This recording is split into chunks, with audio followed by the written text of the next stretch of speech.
Good morning everyone. हम लोगों का जो चैप्टर चल रहा है वो चल रहा है लेंथेनॉइड्स और टुडे जो हमारा टॉपिक है वो आज का लेंथेनॉइड कॉन्ट्रैक्शन। कॉन्ट्रैक्शन की जब भी बात करेंगे, कॉन्ट्रैक्शन का मतलब होता है डिक्रीजमेंट या डिक्रीज होना। अब यहाँ पर लेंथेनॉइड कॉन्ट्रैक्शन पढ़ रहे हैं। लेंथेनॉइड कॉन्ट्रैक्शन क्या होता है बेटा? लेंथेनॉइड कॉन्ट्रैक्शन होता है साइज का डिक्रीज होना। कॉन्ट्रैक्शन का मतलब क्या है? साइज का डिक्रीज होना। अब साइज कैसे डिक्रीज होता है? क्या होता है, जो लेंथेनॉइड एलिमेंट होते हैं उनका साइज एक्चुअल साइज से डिक्रीज हो जाता है, उससे ही बोलेंगे लेंथेनॉइड कॉन्ट्रैक्शन। क्या होता है? साइज किन किन फैक्टर पर डिपेंड करता है? सबसे पहले आपको साइज को डिफाइन करने के लिए दो फैक्टर डिफाइन करना पड़ेंगे, जो हमने लास्ट इससे पहले वाली जो हमारी क्लासेस में पढ़ा था। एक तो होता है शील्डिंग इफेक्ट,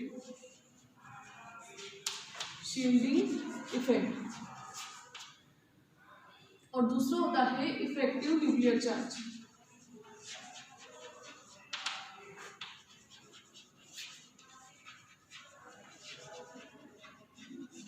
देखिए, जो किसी भी एटम का जो साइज होता है इन दो फैक्टर पर डिपेंड करता है, शील्डिंग इफेक्ट और इफेक्टिव न्यूक्लियर चार्ज। जो शील्डिंग इफेक्ट होता है, इसके द्वारा जितना ज़्यादा शील्डिंग इफेक्ट होगा, न्यूक्लियस और इलेक्ट्रॉन के बीच में उतनी ज़्यादा डिस्टेंस बढ़ेगी और साइज की वैल्यू इंक्रीज हो जाती है।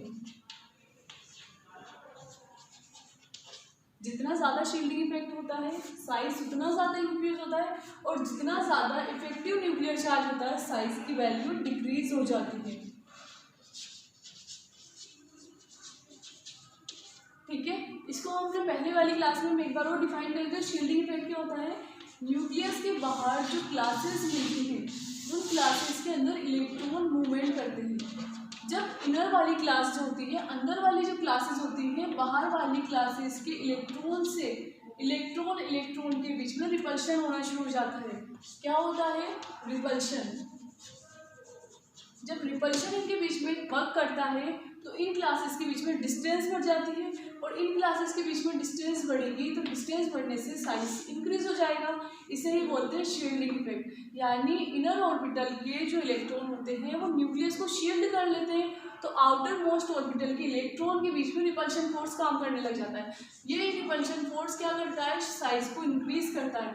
इसलिए शील्डिंग इफेक्ट अगर इफेक्टिव होगा तो साइज की वैल्यू इंक्रीज हो जाएगी। अगर इफेक्टिव न्यूक्लियर चार्ज क्या होता है?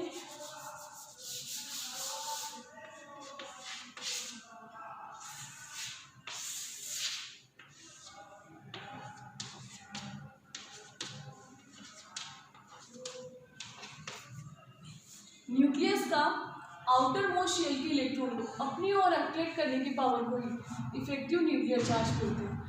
इफेक्टिव न्यूक्लियर चार्ज क्या है? न्यूक्लियस का आउटर मोस्ट इलेक्ट्रॉन को अपनी ओर अट्रैक्ट करने की पावर को ही इफेक्टिव न्यूक्लियर चार्ज कहते हैं। या आखिरी जो लास्ट क्लास में इलेक्ट्रॉन प्रेजेंट है वो कितना चार्ज महसूस कर रहा है इस न्यूक्लियस से, उसे ही हम बोलेंगे इफेक्टिव न्यूक्लियर चार्ज। जब इफेक्टिव न्यूक्लियर चार्ज की वैल्यू ज़्यादा होती है तो साइज डिक्रीज हो जाता है। न्यूक्लियस लास्ट इलेक्ट्रॉन को जितना ज़्यादा अपनी ओर अट्रैक्ट करेगा, इनके बीच में अट्रैक्शन फोर्स इतना काम करेगा। कौन सा फोर्स लगता है इन दोनों के बीच में? इन दोनों के बीच में अट्रैक्शन फोर्स लगता है, और अट्रैक्शन फोर्स जितना ज़्यादा होगा, या जेड, इसको आप जेड इफेक्टिव से भी डिनोट करते हो। अट्रैक्शन फोर्स इनका जितना ज़्यादा होगा न्यूक्लियस और इलेक्ट्रॉन का, तो उतना ही साइज डिक्रीज हो जाएगा, क्योंकि न्यूक्लियस इलेक्ट्रॉन के पास आ जाएंगे और इलेक्ट्रॉन जब न्यूक्लियस के पास चले जाएंगे तो साइज ऑटोमेटिकली डिक्रीज हो जाएगा। तो साइज के ही दो फैक्टर डिपेंड करते हैं। साइज इंक्रीज होगा जब शील्डिंग इफेक्ट ज़्यादा होगा, और साइज डिक्रीज होगा जब इफेक्टिव न्यूक्लियर चार्ज ज़्यादा होगा। अब हम बात करें थे लेंथेनॉइड कॉन्ट्रैक्शन। जो लेंथेनॉइड कॉन्ट्रैक्शन होता है उसमें साइज डिक्रीज हो जाता है। क्यों हो जाता है? क्योंकि उसके अंदर इफेक्टिव न्यूक्लियर चार्ज की वैल्यू बहुत ज़्यादा हाई हो जाती है, और जब इफेक्टिव न्यूक्लियर चार्ज ज़्यादा हो जाएगा तो साइज डिक्रीज हो जाएगा, और इसे ही हम क्या बोलते हैं? लेंथेनॉइड कॉन्ट्रैक्शन बोलते हैं। ठीक है, एक बार और देख लीजिए लेंथेनॉइड कॉन्ट्रैक्शन क्या है। एफ लोग एलिमेंट का साइज एक्चुअल साइज से डिक्रीज हो जाता है। क्यों डिक्रीज होता है? क्योंकि उसके अंदर इफेक्टिव न्यूक्लियर चार्ज की वैल्यू ज़्यादा होती है, इसे ही लेंथेनॉइड कॉन्ट्रैक्शन कहा जाता है। ठीक है, एक बार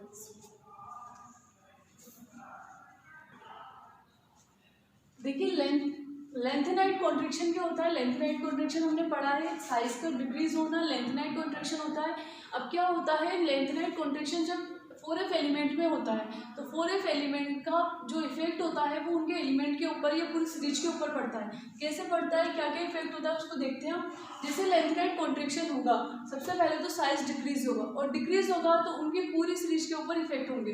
तो इफेक्ट ऑफ लेंथेनाइट कॉन्ट्रैक्शन, सबसे पहले क्या होता है, similar in size 4d and 5d element, यानी हम जानते हैं जो लेंथेनाइट और एक्टिनाइट 4d और 5d एलिमेंट के बीच में मिलते हैं।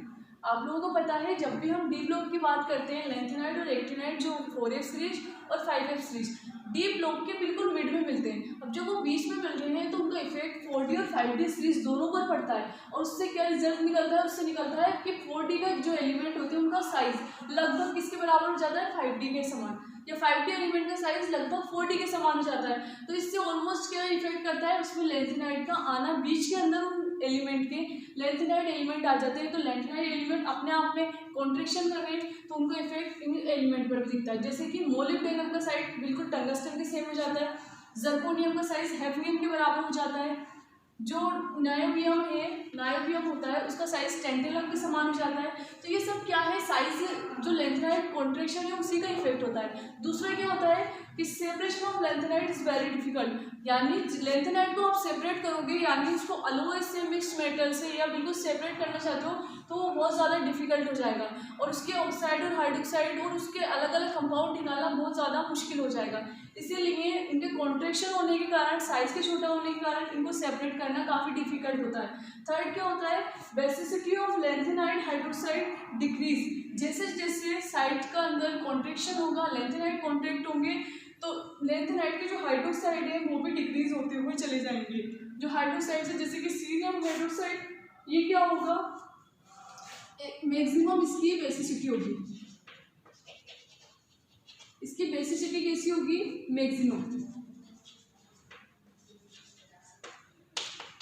और जो ल्यूटिडियम हाइड्रोक्साइड होता है, ल्यूटिडियम हाइड्रोक्साइड, इसकी बेसिसिटी बिल्कुल लीस्ट होगी,